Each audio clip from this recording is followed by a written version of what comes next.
Tanya Igeret Hatshuva, chapitre 11, deuxième partie.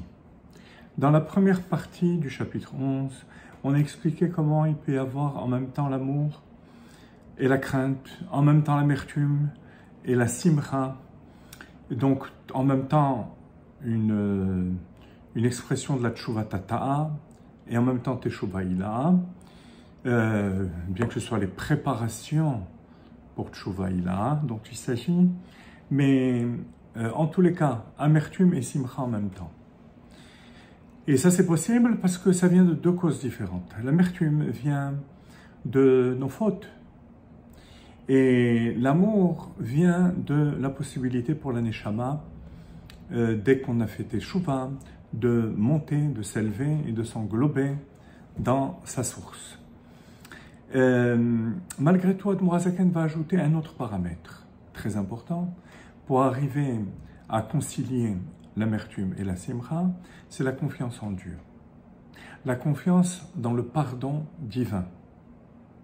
Et à la manière de Chabad, Chochma bin Hadad, il va bien sûr l'expliquer avec des arguments jusqu'à utiliser des arguments halachiques.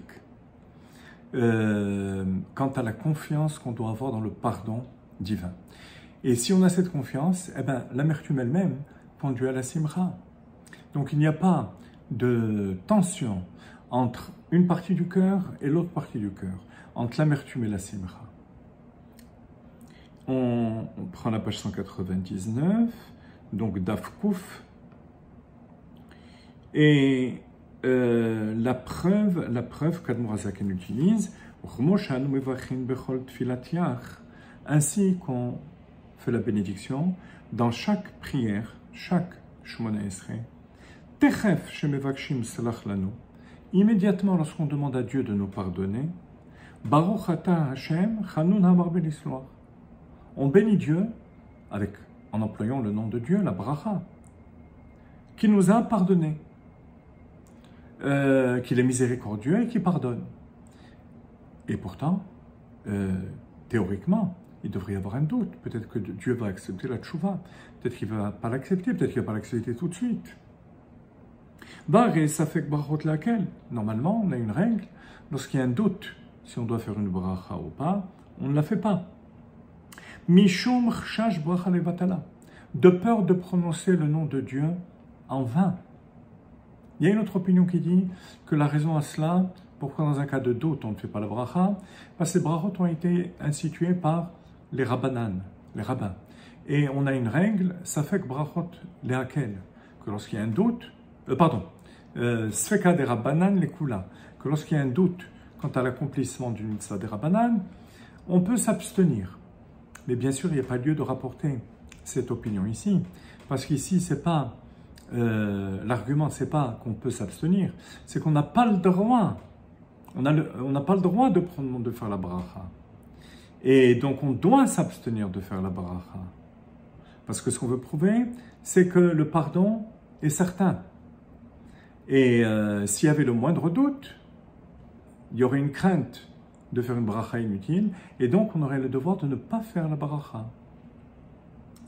Et la en kan shum safek klal, on est obligé de dire qu'il n'y a aucun doute que Dieu a accepté notre demande de pardon. Mais achar shebikashnu selach lanu mechol lanu. Puisqu'on a demandé, on a imploré à Dieu son pardon. Le Rabbi explique dans les commentaires du Tanya que la preuve qu'Admor HaZaken rapporte, c'est une preuve de la Hamida, où il n'y a uniquement que notre demande de pardon et qui n'est pas accompagnée d'autres éléments qui pourraient renforcer la tchouva. Il y a d'autres endroits où on voit que Dieu a pardonné parce qu'il s'agissait de tout un tzibour, de toute une communauté, ou bien parce qu'on a ramené aussi le mérite de la tzedaka ou des jeunes, comme ce qu'on a vu plus haut dans le Tanya. Mais là, on est dans la Mida. Il n'y a rien d'autre que notre demande de pardon.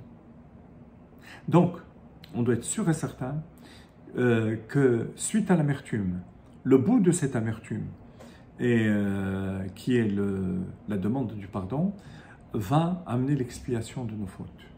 Et ça réveille la simcha. Donc on peut avoir en même temps l'amertume et la simcha.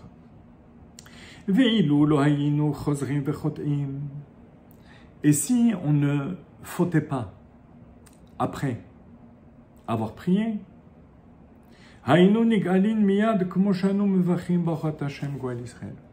on aurait été immédiatement délivré. C'est pour ça que la bracha qui vient juste après, c'est Baruch Ata Hashem Goel Israël. On bénit Dieu de délivrer le peuple juif. Pourquoi? Parce qu'on a fait tchouva.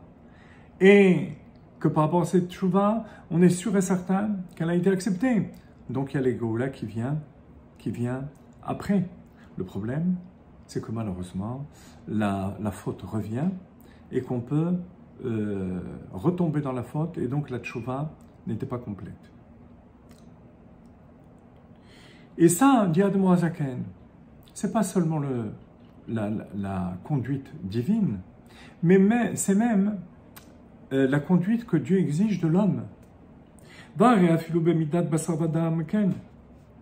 Même pour un être de chair et de sang, il en est ainsi. Qu'une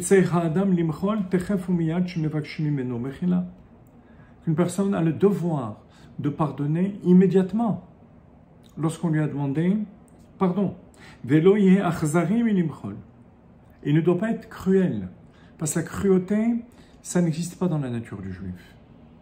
Donc il doit immédiatement pardonner. Bien sûr que le Shulchan Aruch met certaines restrictions. Lorsque la personne a déjà commis des fautes envers la personne et que la personne veut le faire patienter par rapport à son pardon pour qu'il ne recommence pas.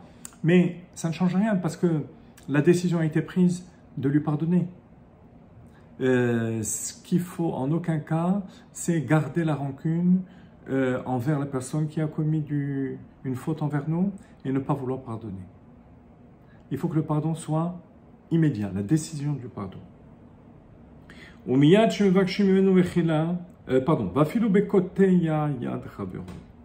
Mozaken va plus loin. En rapportant la Gemara dans Baba Kama à la fin du 8e chapitre, que même quelqu'un qui a commis quelque chose d'irréversible par rapport à son prochain, il lui a coupé la main par exemple. Alors bien sûr, la personne est tenue de le dédommager, de payer les Chamisha Dvarim, comme la Gemara dit, que la Mishnah dit, que la Gemara commente. Mais le pardon, lui, doit être immédiat. Donc Admor HaZaken va plus loin dans ce pardon en rapportant la Gemara qui doit nous retirer ce réflexe. Parfois on se dit ah non mais là il a commis une faute impardonnable. Il n'y a pas de faute impardonnable. Comme il est dit dans la Gemara à la fin du 8e chapitre.